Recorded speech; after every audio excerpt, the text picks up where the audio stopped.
I know that as heartbroken as Thibodeau is, they're resilient. They're going to turn this into something positive. Tonight on the Bayou Breakdown, the latest on the tragic passing of former LSU standout Kyren Lacy. Aneesah Morrow looks ahead to her WNBA future. And a rough weekend for LSU Baseball and Softball. All that and more, the Bayou Breakdown starts now.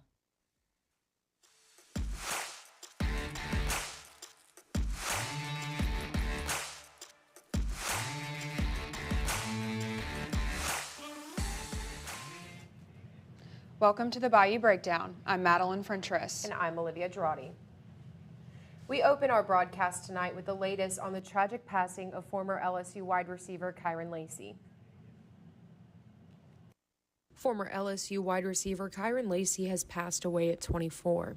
A spokesperson for the Harris County Precinct 4 Constable's Office said the death occurred early Sunday morning, April 13th. The news comes just 3 weeks after Lacy showed off his skills at LSU's Pro Day in hopes of making it to the NFL. Bree Andrus, a former friend and classmate of Lacy's, remembers him as a light in the Thibodeau community who aspired to make it big one day. And he was just the class clown, but like in the best way. Like he was always just like funny and ready to have a good time and walking through the halls just cracking jokes. Lacy was set to make a court appearance on Monday following charges from a fatal hit and run in Lafourche Parish that occurred in December of last year.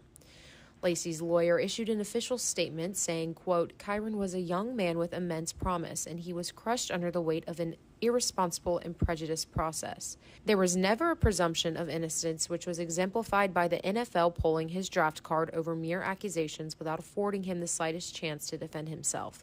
The pressure and perception likely became unbearable. Lacy's lawyers also claimed that they will be conducting a full review of the investigation. In an official statement, LSU says, quote, we are saddened to learn of the tragic passing of former LSU football student athlete Kyren Lacy. Our thoughts and prayers are with his family and loved ones, as well as his former teammates and coaches impacted by his passing. Andrus says Lacy's hometown will rise and become stronger to honor his memory. I know that as heartbroken as Thibodeau is, they're resilient. They're going to turn this into something positive. Lacy's family is asking for privacy and respect during this difficult time. This is still a developing story, and our thoughts are with all the friends and families affected. The support for the Lacy family and all those affected has spread across the football world. Arizona Cardinals QB Kyler Murray took to X saying, quote, one of the saddest stories all around, RIP to Kyren Lacy. My thoughts and prayers are with his family. Murray also offered condolences to the family of Herman Hall, the man who died in the fatal hit and run in which Lacy was alleged. Murray finished with, quote, hug your loved ones tight. Tomorrow isn't promised. Former Tiger teammate Ashton Stamps also posted, quote, this thing called football is more than just a game. Stamps would go on to say, quote, we aren't just athletes. We go through so much because of the position we are in. Love you too. Olivia, as we look back on Kyren's time at LSU, his impact on Tiger football the past few years is undeniable. Right, Madeline, and reporter Patricia Caputo went out today for the students' perspective on the matter. Kyren Lacy was a Thibodaux, Louisiana native, a recent LSU graduate, and a former standout wide receiver for LSU. Lacy passed away at the age of 24 on April 13th. I think that just the dance moves and everything, I thought it was like a very way to just get the crowd going, get the crowd exciting. After Malik Neighbors and Brian Thomas Jr. headed to the NFL in 2024, it was Lacy's time to shine as a Tiger. My favorite memory of his was the game against Ole Miss. He got the winning touchdown. We went back and forth that whole game, but the whole team showed fight, and he really characterized that. Or when he caught Jaden Daniels' final touchdown pass of his collegiate career. He made his brothers proud. Now they about to live his dreams through them. Lacy finished his career at LSU with more than 1,500 receiving yards and 16 touchdowns. But life is not all about statistics. It's also about how you make people feel. And once he caught the touchdown pass, I was like right in the front row, and everyone just started barreling down. Like, I couldn't really stay in my seat. I had to get up and rush the field. It was so exciting. It was the best feeling ever when we won. It was like a feeling of relief. Although we may not have all known Kyren personally, We do know that he had the power to make over 100,000 people smile, cheer, and celebrate on a Louisiana Saturday night. Patricia Caputo for Tiger TV Sports. Lacy's impact on the field is definitely felt on campus, and the conversation around his passing leads to more conversations about mental health for college students. If you or anyone you know is struggling with mental health, we urge you to speak up. Death by suicide is the second leading cause of death among college students and college athletes. For students on campus, 24-hour support is available through LSU at 225-924-5781. And for any and everyone struggling, dial the National Crisis Lifeline at 988 for 24-hour mental and emotional support. Check on your friends, check on your loved ones, and if you're struggling, don't be afraid to speak up. There is support and resources available. Don't struggle alone. We'll be right back.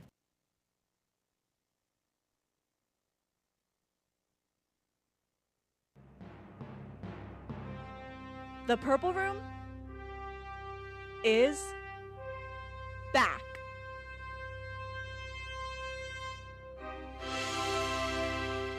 We're back this semester with episodes every Friday.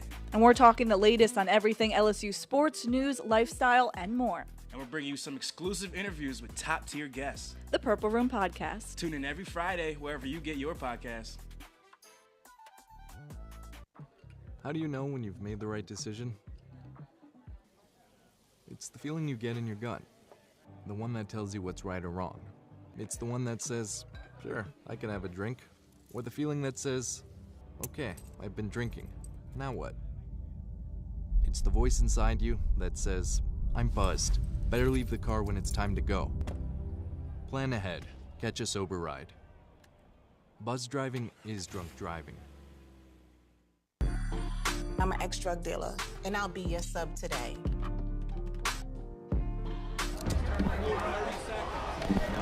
2 milligrams of fentanyl can be lethal. A lethal dose is in here.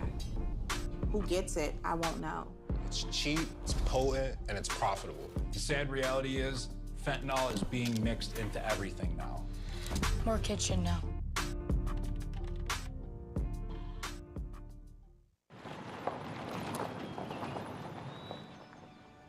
You need some help? Your tow chains are a little loose. Could spark a wildfire. I could show you how to secure them properly if you'd like. Sure. Thanks a lot. Anytime. You should check out SmokeyBear.com. They've got a bunch of tips on wildfire prevention. Only you can prevent wildfires. Welcome back. Tonight marks one of the most important nights on the basketball calendar, and one LSU women's basketball star is ready to make the jump to the W. The WNBA draft is tonight at 7 p.m. on ESPN, and Tiger forward Aneesah Morrow is one of the biggest stars in the draft class. The current ESPN mock has Morrow going 5th overall to the W's newest franchise, the Golden State Valkyries. Morrow averaged a double-double for the Tigers last season with 19 points and 14 rebounds, leading the Tigers to their 3rd Elite Eight under Kim Mulkey. Packing into Death Valley for the first time this season, the Purple and Gold faithful were able to catch an in-person glimpse of LSU football's newly reconstructed roster during this year's spring practice. With the key additions of #1 rated prospects DJ Pickett and Harlem Berry, these freshmen are expected to make an immediate impact on both sides of the ball. While senior quarterback Garrett Nussmeier looks to make the best of his last year, LSU head coach Brian Kelly took a moment to reflect on his first impression of the Lake Charles native. Trying to think about the very first conversation. My very first conversation with Garrett was when I got the job. He came in and said, "Coach, I'm a Tiger, and I just want to let you know I'm going to be here." And that was my first conversation with him. You see that kind of steadfast commitment to being here at LSU, and I think he's going to reap the benefits of that. Looking ahead to this weekend, Olivia, LSU Gymnastics has their quest back to Fort Worth to defend their national title. I don't know about you, but I'm most excited to see Haley Bryant and Aaliyah Finnegan show off their skills It'll be their last meet with LSU, and it's going to be exciting to see how they'll kind of leave their legacy. What about you? Yeah, Madeline, I'm most excited to watch freshman Kaylin Chio. You talked a little bit about leaving a legacy here at LSU, and she's certainly started one, and I'm excited to watch her on a national stage. And while fans are excited to see the physical leaps and flips this weekend, reporter Erin Delahunty has more on the mental gymnastics these athletes go through. LSU Gymnastics has been one of the most successful programs in the nation in recent years. And while success in gymnastics requires being both physically fit and skilled, the mental fitness and strength is just as important. The mental game of what we do, it's a tremendous part of what we do, and that's the part you have to iron out the most. These guys know how to physically do their gymnastics. There's not a whole lot of learning gymnastics going on at this point. With high-stakes competition and split-second decisions, gymnasts must train their minds just as much as their bodies. Staying in the right headspace is crucial for nailing their routines and preventing injuries. I would say probably 80-20% mental versus physical. Because I think that we're at the age right now where it's not so much physical reps, it's more mental reps are half the battle. When gymnasts experience mental blocks, their minds can prevent them from performing skills they've done for years. These blocks can be frustrating and extremely dangerous. I definitely think that there's a level of mental and physical balance that you have to have in order to compete in a sport like gymnastics. And that's not to say football or basketball or soccer don't have those as well, but I think gymnastics has this extra element where you're both competing to look and pursue perfection while also trying to stay safe. Even the best gymnasts in the world face these challenges. At the 2020 Tokyo Olympics, Simone Biles withdrew from multiple events due to a mental block called the twisties, which is when you lose your sense of direction while flipping in the air.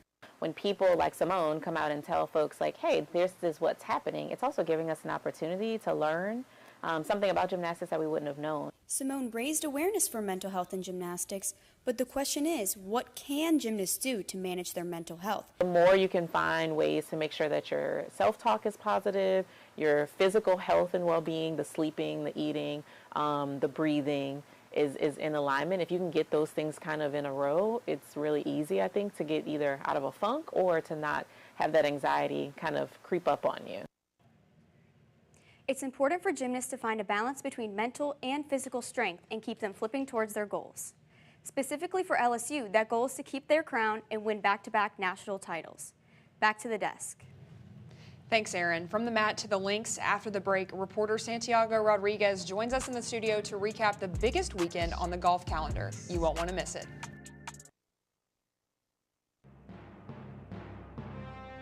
The Purple Room is back.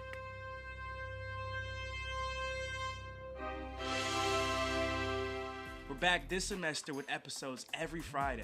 And we're talking the latest on everything LSU sports, news, lifestyle, and more. And we're bringing you some exclusive interviews with top-tier guests. The Purple Room Podcast. Tune in every Friday wherever you get your podcasts. How do you know when you've made the right decision? It's the feeling you get in your gut. The one that tells you what's right or wrong. It's the one that says, sure, I can have a drink. Or the feeling that says, okay, I've been drinking. Now what? It's the voice inside you that says, I'm buzzed. Better leave the car when it's time to go. Plan ahead. Catch a sober ride. Buzz driving is drunk driving. I'm an ex-drug dealer, and I'll be your sub today.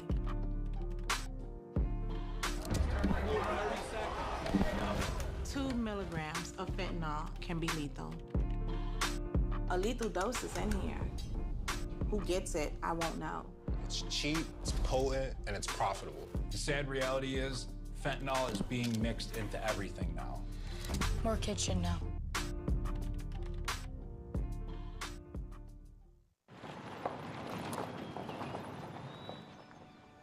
You need some help? Your toe chains are a little loose. Could spark a wildfire.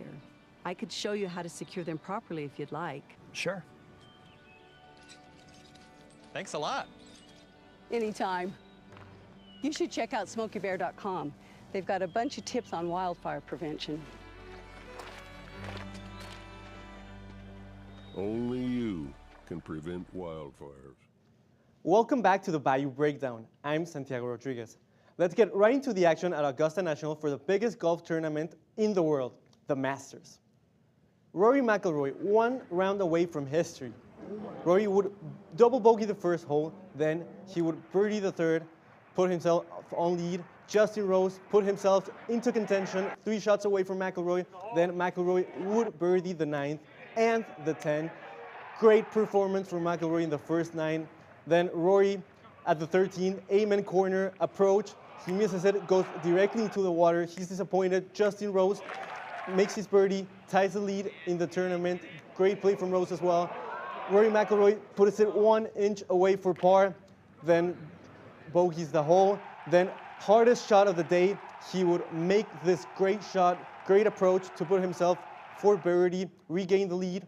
Then Justin Rose, final putt of the day, he makes it. He ties McIlroy in the lead. McIlroy with a little bit of pressure in the 17th. Another great approach from Rory. He would leave it a couple feet away. He would make that birdie, put himself for par to win the Masters. He misses that putt. Justin Rose ready for the playoff. They're back in the playoff, 125 yards away from the hole, and Rory McIlroy delivers this great shot to put himself a couple feet away from the hole. Justin Rose would miss his putt, and just like that, Rory McIlroy would win the 89th Masters. Let's hear more from the man himself after overcoming one of the strangest rounds of golf accomplished history that was 11 years in the making. Look, it's a dream come true. I've dreamt about that moment for as long as I can remember. I've carried that burden since August 2014.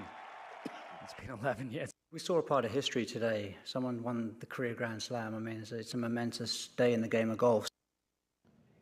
McIlroy is first in the FedEx Cup standings. He's having one of the best years of his career as he also won in Pebble Beach and TPC Sawgrass. Rory is expected to return to the tour in 2 weeks at the Zurich Classic in New Orleans. From swinging clubs to swinging bats, now next on 5, we take a look at how LSU Softball and LSU Baseball stumbled this weekend and what's coming up next in SEC play.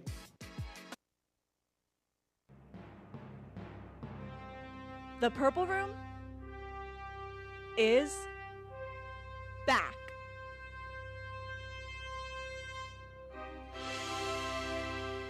We're back this semester with episodes every Friday. And we're talking the latest on everything LSU sports, news, lifestyle, and more. And we're bringing you some exclusive interviews with top-tier guests. The Purple Room Podcast. Tune in every Friday wherever you get your podcasts. How do you know when you've made the right decision? It's the feeling you get in your gut. The one that tells you what's right or wrong. It's the one that says, sure, I can have a drink. Or the feeling that says, okay, I've been drinking. Now what? It's the voice inside you that says, I'm buzzed. Better leave the car when it's time to go. Plan ahead. Catch a sober ride. Buzz driving is drunk driving. I'm an ex-drug dealer, and I'll be your sub today.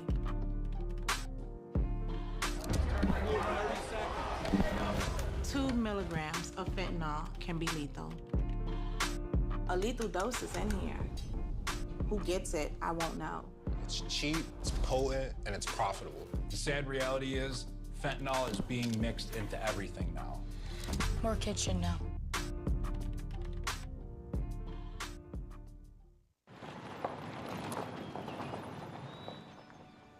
You need some help? Your tow chains are a little loose. Could spark a wildfire. I could show you how to secure them properly if you'd like. Sure. Thanks a lot. Anytime. You should check out SmokeyBear.com. They've got a bunch of tips on wildfire prevention. Only you can prevent wildfires. Welcome back. LSU softball hit the road this weekend and fell short in College Station, getting swept back to Baton Rouge. The Tigers couldn't get anything going against a strong Aggies pitching staff, and Sidney Burzon and company couldn't hold down the Aggies offense. LSU will face Texas next, and they'll need some stronger performances to keep themselves above 500 in the conference. And after what was a strong road trip for Tiger baseball, Jay Johnson and company ran out of gas on the Plains. LSU was sluggish against Auburn, suffering their first sweep of the season. LSU pitching would struggle against Ike Irish and a hungry Auburn offense. LSU now faces McNeese on Tuesday, looking to right some of the wrongs that happened against Auburn. That's all for now. For Tiger TV, I'm Madeline Frentress. And I'm Olivia Girardi. Have a great night.